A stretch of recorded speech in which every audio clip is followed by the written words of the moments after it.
Hey everyone, welcome back to the channel. In today's video, I'm going to show you how to find and delete search history on Facebook. Open up the Facebook application for this and then tap on the search bar here.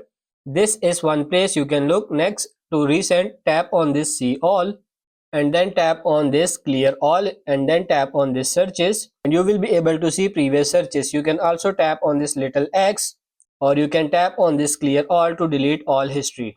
However, there is another place that they are. Let's tap on your profile picture here and then the gear icon in the top right. Scroll down until you get to the activity log.